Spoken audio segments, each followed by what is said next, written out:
ठीक है। हेलो दोस्तों, अपन वापस ट्यूटोरियल 4 का अपन ने पहला क्वेश्चन और क्लासिकल पीवाई की पिछले वीडियो में करा था, तो अपन क्वेश्चन 2 करते हैं। तो क्वेश्चन 2 में क्या है दोस्त, दे रखा है एक पेंडुलम दे रखा है।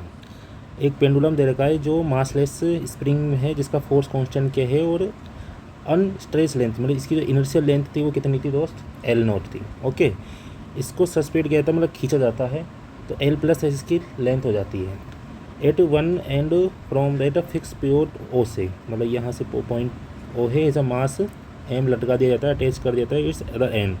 स्प्रिंग को कैन स्ट्रेच किया जाता है, कंप्रेस किया जाता है, बट कैन नॉट बेंड किया जाता है। बेंड नहीं किया जाता, इसको स्ट्रेच किया जाता है और कंप्रेस किया जाता है। And the whole system combine. अपन को पहला पार्ट पूछ रहा है कि write down the Lagrangian for the pendulum using a generalised coordinate r और थीटा। लेंथ क्या दे रखी है मुझे, आर दे रखी है, मतलब जो स्प्रिंग की जो मुझे लेंथ दे रखी है वो आर है, मतलब एल प्लस स्ट्रेच करने के बाद उसकी लेंथ आई वो कितनी है, आर मान ले। तो इसका पहला वाला पार्ट को, जैसे ये मेरी स्प्रिंग है, इसको स्ट्रेच कर लिया जाए तो एल प्लस एल है, इसकी लेंथ कितनी होगी, L plus X equal to L R. तो अब मैं इसकी काइनेटिक एनर्जी लिखूंगा तो आर और थीटा की टर्म्स में ही इसको जनरलाइज कोऑर्डिनेट बोल दिया इसने कि आर और थीटा की टर्म्स में जनरल मेरे को काइनेटिक एनर्जी लिखनी है। तो चाहूँ तो मैं इसको एक्स वाई टर्म्स में भी लिख सकता हूँ, कोई दिक्कत नहीं, क्योंकि एक्स आ जाएगा तो l plus x cos theta, l plus x cos theta y में आ जाएगा, l plus x sine theta आ जाएगा। बट मैं जानता हूँ कि मैं स्फेरिकल कोऑर्डिनेट सिस्टम जानता हूँ, उसके लिए वेलोसिटी का फॉर्मूला क्या होता है, आर डॉट स्क्वायर प्लस, ये 2D प्लेन में है, R dot square plus R square theta dot square, तो डायरेक्ट वो लिख दूंगा ना, क्यों मैं फालतू में करूँ। ठीक है, अब L plus X equal to, अब मेरे को पोटेंशियल एनर्जी में निकालने में मेहनत करनी पड़ेगी, क्योंकि मेरा रेफरेंस क्या है, ये ओ है और यहाँ से इतना ये हाइट तक जा रहा है, तो ये वाई कितना होगा, L plus x cos theta. एक पोटेंशियल एनर्जी इसकी हाइट की आएगी जो क्या होगी, एम जी एच होगी, और एक पोटेंशियल एनर्जी स्प्रिंग के कारण आएगी, वो कौन सी होगी, के एक्स स्क्वायर। अब यहाँ पर एक्स क्या है, इनर्शियल लेंथ तो इसकी एल थी, स्ट्रेच करने के बाद कितनी हुई, एल प्लस एक्स, तो भाई आर माइनस कितना स्पेंड का, मतलब स्प्रिंग में कितना एक्सपेंशन हुआ, तो वो तो कितना हुआ, X is equal to R minus L. तो ठीक है, तो और एच कितना है मेरा दोस्त, minus L plus L cos theta, क्योंकि मेरा क्या है, रेफरेंस पॉइंट कहाँ से है ये, तो minus L plus x cos theta. तो मैं क्या करूँगा, minus L plus x cos theta. अब एल प्लस एक्स को क्या लिख सकता हूँ मैं, आर लिख सकता हूँ, क्योंकि मेरे को आर और थीटा के टर्म्स में क्या चाहिए, लैग्रांज चाहिए, तो मैं इसको मिटा के आराम से आर कोस थीटा भी लिख सकता हूँ। ओके, या R cos theta, no problem. ठीक है, प्लस हाफ एक्स को हटाना है, आर माइनस एल लिखो, ये तुम्हारा पोटेंशियल आ गया, ये तुम्हारी काइनेटिक एनर्जी आ गई। अब लैग्रांज तो हर बच्चा जानता है, काइनेटिक माइनस पोटेंशियल, बस एल इज इक्वल टू तुम्हारा क्या हो गया, half M are dot square R square theta dot square, minus हुआ तो ये प्लस हो जाएगा, M ji R cos theta minus half K are minus L का होल स्क्वायर। तो ये तुम्हारा लैग्रांज का सिस्टम बैठ गया है, बोलो मजे आ गया, एक तो काम हो गया, लैग्रांज निकल गया। लैग्रांज यदि निकल जाता है तो क्वेश्चन की फीलिंग बैठ जाती है, क्वेश्चन का बेस ही लैग्रांज है, उससे तुम सारा स्मॉल ओसिलेशन पूछो, तुम उससे कुछ भी पूछ सकते हो, आइलर लैग्रांज इक्वेशन पूछो, इक्वेशन मोशन पूछो, एस ऑफ टी पूछो, कुछ भी पूछो, जैसे अपन करें। अब इसका बी पार्ट करते हैं और सी पार्ट करते हैं। तो पहला पार्ट हो गया, 2 नंबर का क्वेश्चन आएगा जो तो तुम ठोक दोगे आराम से। बी पार्ट बोल रहा है कि find the 2 Lagrange equation of the system, find करना 2, क्योंकि अब इसके जनरलाइज कोऑर्डिनेट आर और थीटा है, मतलब 2 डिग्री ऑफ फ्रीडम है, तो जितनी डिग्री ऑफ फ्रीडम, जितने जनरलाइज कोऑर्डिनेट होते हैं उतनी ही इसकी इक्वेशन ऑफ मोशन बनेगी। तो मैं जो इक्वेशन ऑफ मोशन लगाऊंगा in terms of Newton second law, देखो, तो इसका जो आइलर लैग्रांज इक्वेशन लगाऊंगा, आइलर लैग्रांज इक्वेशन क्या होती है, अभी क्यू यदि जनरलाइज कोऑर्डिनेट हो मेरे माना, तो मेरे क्या होता है, D upon D T del upon del Q dot होता है, minus del upon del Q is equal to 0 होता है। ये मेरी आइलर लैग्रांज इक्वेशन होती है। ठीक है दोस्त, अब मेरा फॉर आर के लिए लगा रहा हूँ, फॉर आर जनरलाइज कोऑर्डिनेट के लिए, ठीक है।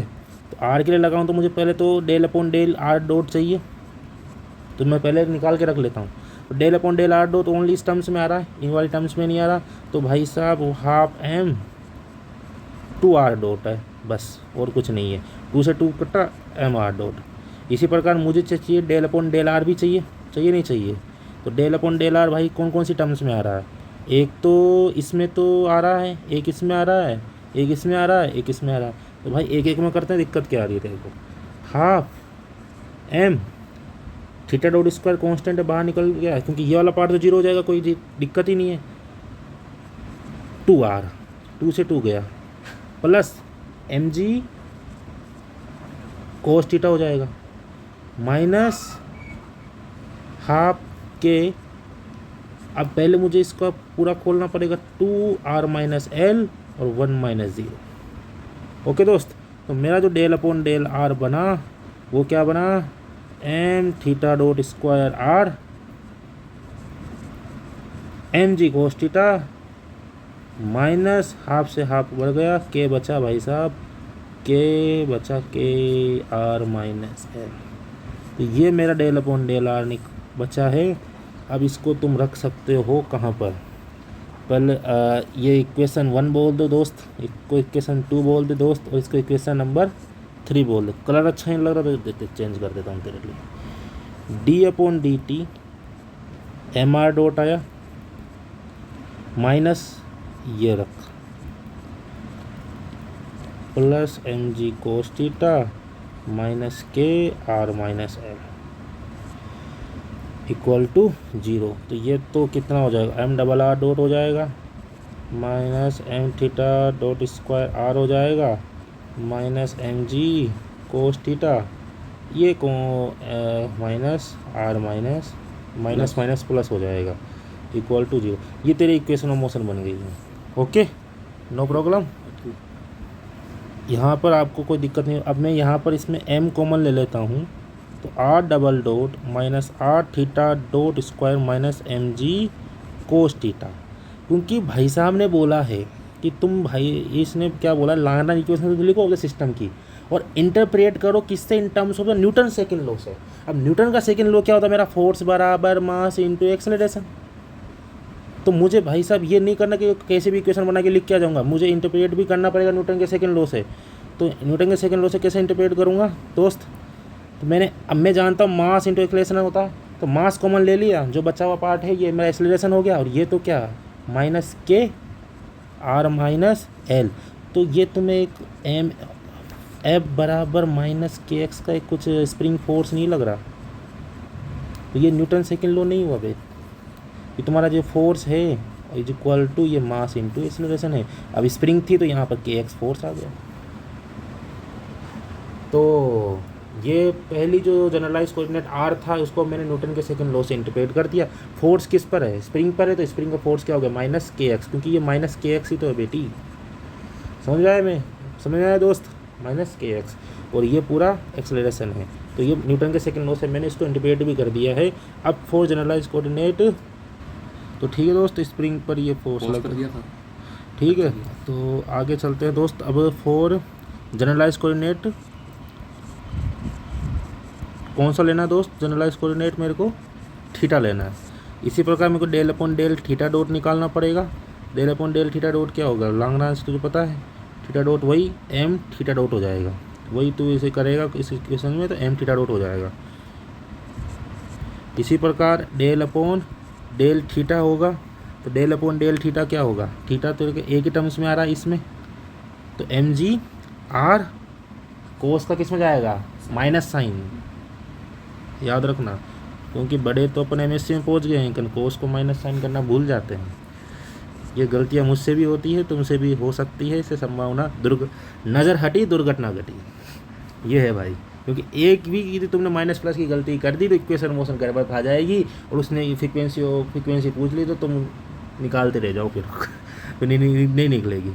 तो इसलिए सावधान, मैंने डेरिवेटिव कर दिया। ओके दोस्त, अब मैं आराम से रख सकता हूँ D upon D T, del upon del theta dot में क्या आएगा ये, और माइनस माइनस माइनस प्लस हो गया, del upon del theta dot की जगह मैं ये रख सकता हूँ, तो माइनस माइनस मैंने प्लस कर दिया, m ji are sine theta is equal to 0। M common आ जाएगा और ये थीटा डबल डॉट हो गया plus M G are sine theta is equal to 0। इस वाले टर्म्स को, और दोस्तों अपने अगर है कि यहाँ पर जो डेल अपॉन डेल थीटा करा है इसमें आर स्क्वायर टर्म भी तो है ये वाला, क्योंकि आर स्क्वायर तो को कांस्टेंट रहेगा, इसके लिए आर स्क्वायर भी आएगा सॉरी।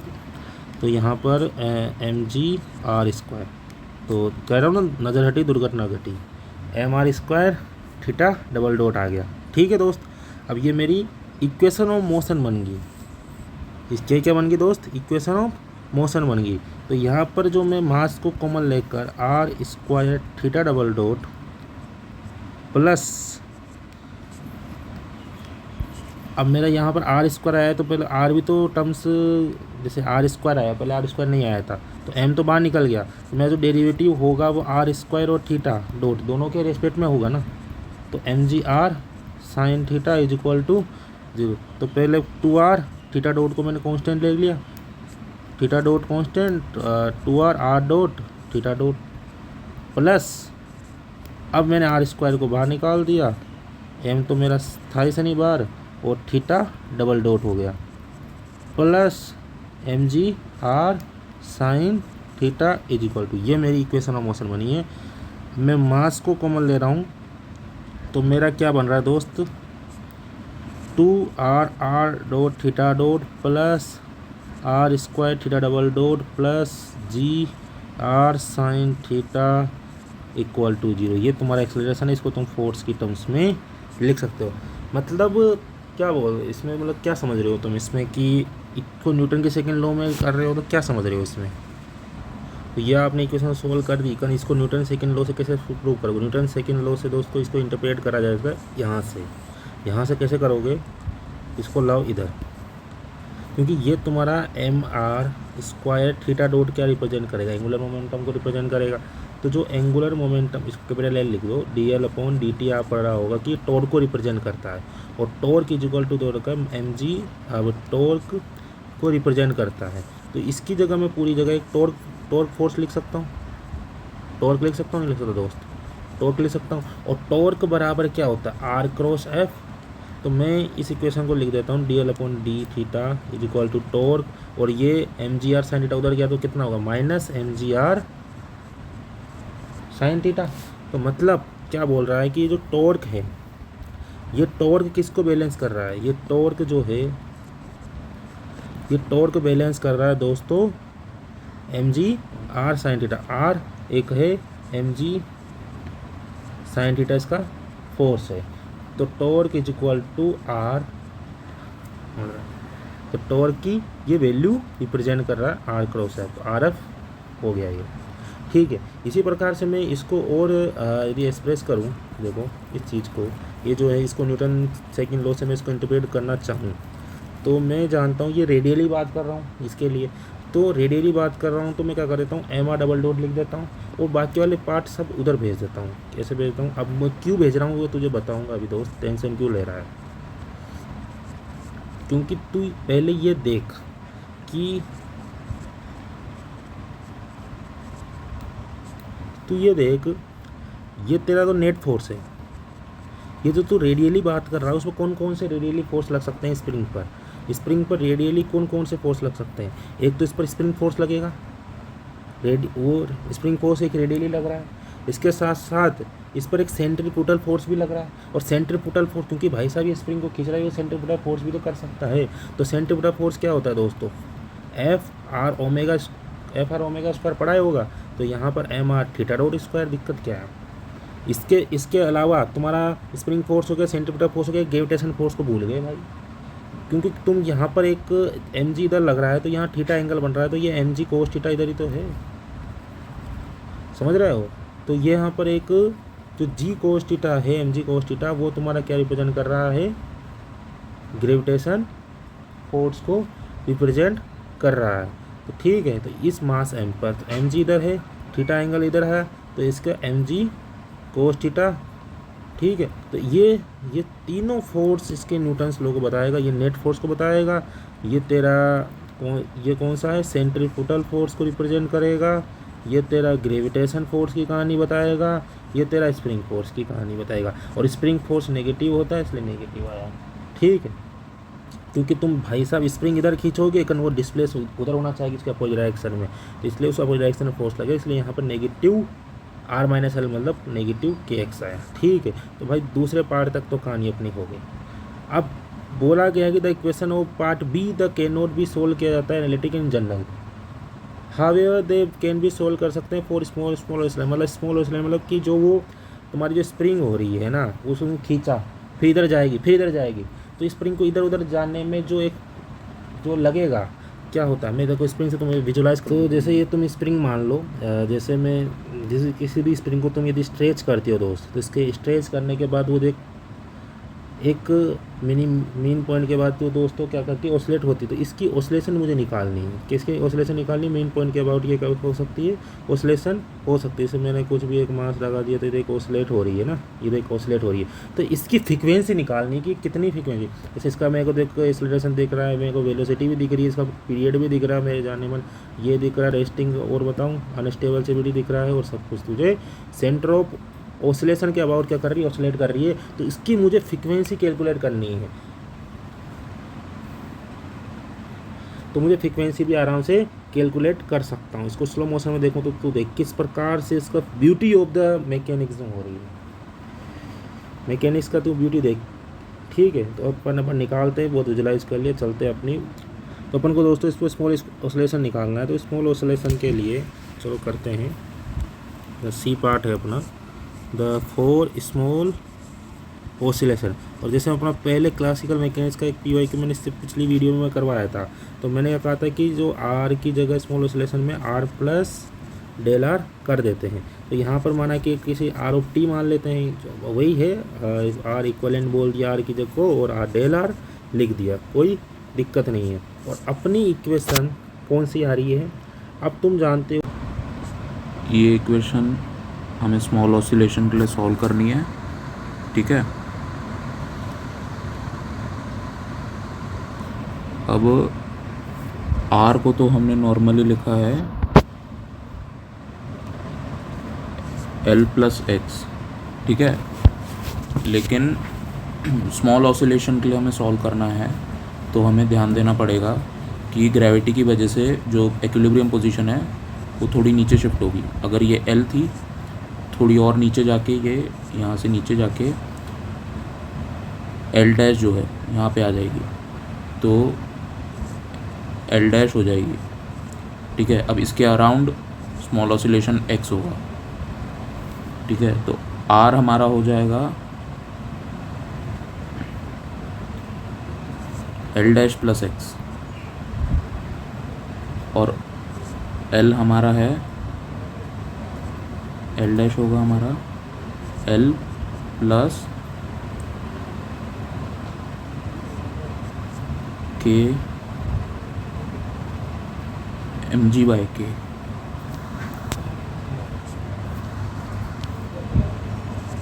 एम जी बाई के।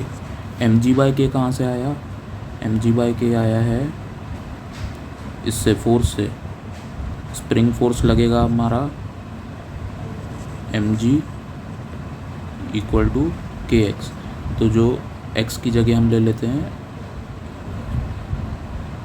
एक्स ये वाई समझिए वाई ले लेते हैं, तो जो डिस्प्लेसमेंट है इक्विलिब्रियम पोजीशन पे आने के लिए वो वाई होगी, वाई इक्वल टू क्या होगी एम जी बाय के, ठीक है। वही के वाई हम यहाँ लिखे हैं, एल डैश हो जाएगा हमारा एल प्लस वाई, ठीक है।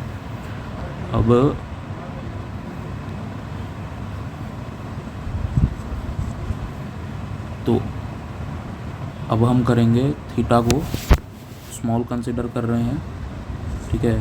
थीटा को स्मॉल कंसिडर करेंगे, cos theta equal to 1 sine theta equal to theta, ठीक है। और सेकंड ऑर्डर टर्म्स जो है जैसे थीटा स्क्वायर, थीटा डॉट का स्क्वायर, इन सबको नेग्लेक्ट कर देंगे, ठीक है। अब जो है M R double dot, R तो लिखा ही है, आर डॉट हो जाएगा हमारा एच डॉट, ठीक है, क्योंकि बाकी वैल्यूज़ चेंज नहीं होंगी। तो इसको लिख देंगे M X double dot equal to M theta dot square, X होना चाहिए था लेकिन ये इक्वेशन में हम थीटा डॉट स्क्वायर है तो निगलेक्ट कर दे रहे हैं डायरेक्ट, ठीक है। निगलेक्ट करके एम जी कॉस थीटा था, कॉस थीटा को 1 लिखा, माइनस के, ठीक है, के यहाँ आर माइनस एल लिखा है, आर को हम लिख देंगे L dash plus X, L dash को लिख देंगे हम L plus M G by K plus X, ठीक है। और माइनस एल था, आर माइनस एल था तो उसका एल आ जाएगा, 0 नहीं आएगा, sorry, M X double dot to M G minus K M G by K minus K X, M G cut जाएंगे, M X double dot equal to minus K x.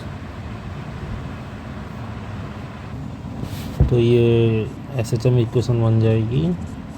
तो यहाँ पर जो एक्स डबल डॉट जो होगा वो आपका क्या रिप्रेजेंट करेगा, के बाई एम, तो ओमेगा नॉट स्क्वायर एक्स, तो omega square equal to root K by M, ऐसे जमे। अब फॉर थीटा जनरलाइज कोऑर्डिनेट की बात करूँगा। फॉर थीटा जनरलाइज कोऑर्डिनेट के लिए अब वही जो तो इक्वेशन ऑफ मोशन तेरी बनी है थीटा में, ये वाली बनी है ना, थीटा वाली ये रही, कहाँ रहेगी दोस्त थीटा वाली, ये रही।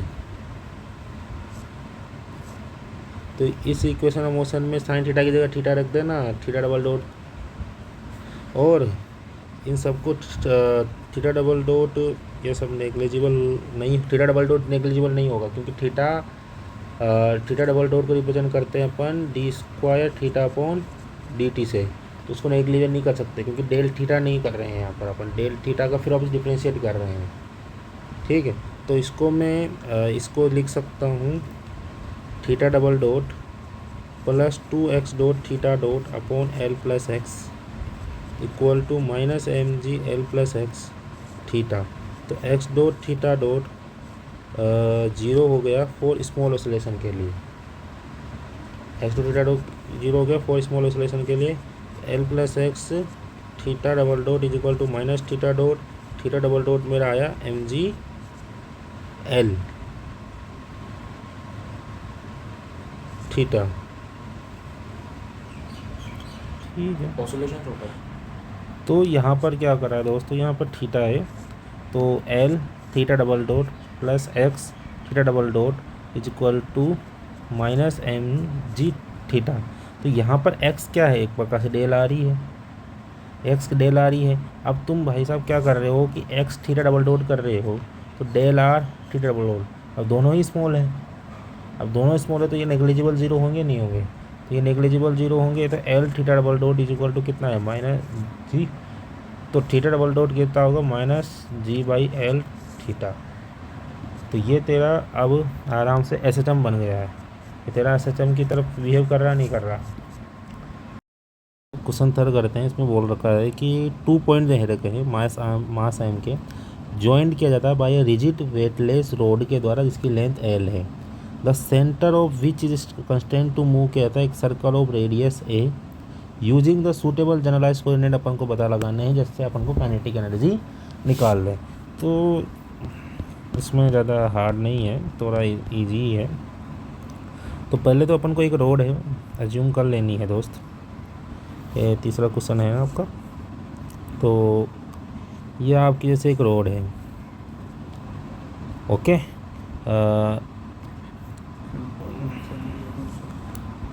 ये एल लेंथ की मान लेते हैं, इसका सेंटर ऑफ मास यहाँ पर होगा ओ, वेटलेस रोड, तो इसका जो सेंटर पॉइंट होगा ये यहाँ पर होगा, ठीक है। दोनों साइड मास कितने हैं, m है, तो इसका कुछ ना कुछ कोऑर्डिनेट्स आएगा एक्स वाई में, इसका कुछ ना कुछ कोऑर्डिनेट्स आएंगे। तो मैं एक प्लेन एज्यूम कर लेता हूँ और इस प्लेन के रेस्पेक्ट में इसकी जो रहेगी वो r है, तो इसका कुछ ना कुछ x1 θ1 रहेगा, xy रहेगा इसका, और इसका x2 y2 रहेगा। ये कुछ ना कुछ एंगल बना रहा है थीटा, तो r cos theta r sin theta, तो इसके कोऑर्डिनेट कितने हो गए, r cos theta r sin theta. तो मैं अब ये क्या होगा दोस्त, l/2, ये भी क्या होगा l/2। लेस्ट अज्यूम करते हैं कि इनके बीच में ये जो रोड है ये फाई एंगल से रखी हुई है। तो आपने दोस्तों पैरामेट्रिक फॉर्म पढ़ी होगी, नहीं पढ़ी तो कोई दिक्कत नहीं है। क्या होता है दोस्तों, इसको मैं एक्स वाई प्लेन मान लेता हूँ, X dash Y dash X Y होगा। तो आप मतलब ये एक्स वाई ही है, क्योंकि ये जो रोड है, जैसे ही मैं रोड है, इस रोड को जैसे मैं यहाँ पर ये रखूँ तो ये रोड ऐसे एक्सटेंड हो सकती है, और ये एक्स एक्सिस के साथ, जैसे इसको ये एक्सिस के साथ कोई फाई एंगल बनाएगी नहीं बनाएगी ये रोड, तो ये फाई एंगल बनाएगी।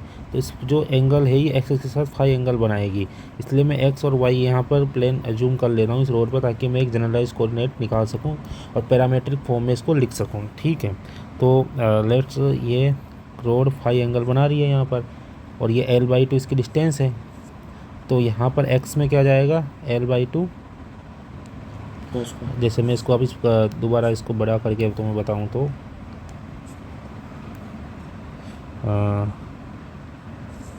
ये मेरी हेल्थ है, पॉइंट O मुझे पता है कितना, r cos theta r sin theta, और ये फाई एंगल बना रही थी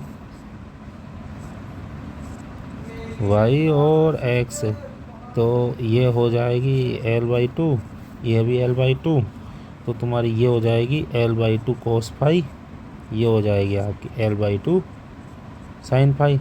तुम्हें चाहिए था ये वाला पार्ट x1 x2 y2, और ये वाला पार्ट है तुम्हारा x1 y1, ठीक है दोस्त। तो ये वाला l/2 को cos फाई हुआ, तो ये वाला part minus l/2 cos phi होगा, और ये वाला part minus l/2 sin phi होगा नहीं होगा, या आप या फाई एंगल यहाँ मान लो क्योंकि ये नेगेटिव एक्सिस में। तो यहाँ पर जो x1 रहेगा r cos थीटा तो रहेगा ही नहीं, बट ये माइनस l/2 cos फाई में आ रहा है ना, तो माइनस l/2 x एक्सिस में sin phi cos phi, okay. और y1 क्या होगा, r cos theta r sin theta minus l/2 sin phi. तो ये किसके फॉर्म आ गए, इस पॉइंट्स 1 के जनरलाइज कोऑर्डिनेट आ गए। इसी प्रकार पॉइंट 2 के मैं जनरलाइज कोऑर्डिनेट लिख सकता हूँ, वो क्या है दोस्त, x2 और y2। अब ये कितना जा रहा है, x एक्सिस में l/2 cos phi, y axis में l/2 sin फाई। तो मुझे तो पता है r cos थीटा, क्योंकि सेंटर पॉइंट के पता है, r cos theta plus l/2 cos phi is equal to r sin theta बता l plus l/2 sin phi. तो बात समझ में नहीं आई दोस्त, समझ आ गई। तो अब मुझे काइनेटिक एनर्जी निकालनी थी ना, बस काइनेटिक एनर्जी क्या होता है, हाफ m, दोनों का मास सेम है, x1 dot square plus y1 dot square is equal to वैसे ही half m x2 dot square plus y2 dot square. मज़े ही मज़े हैं। अब तो आराम से डेरिवेटिव तो निकाल सकता है, बच्चा तो है नहीं। बस यही तुम्हारी काइनेटिक एनर्जी टर्म आ गई, क्वेश्चन खत्म। ये फिर क्वेश्चन 5 में एक गॉस थ्योरम है। गॉस थ्योरम तुम जानते होंगे, L is equal to dF/dt होती है। तो ये पढ़ लेना, डेरिवेशन सही इसकी, ठीक है। अब अपन अगला क्वेश्चन करते हैं।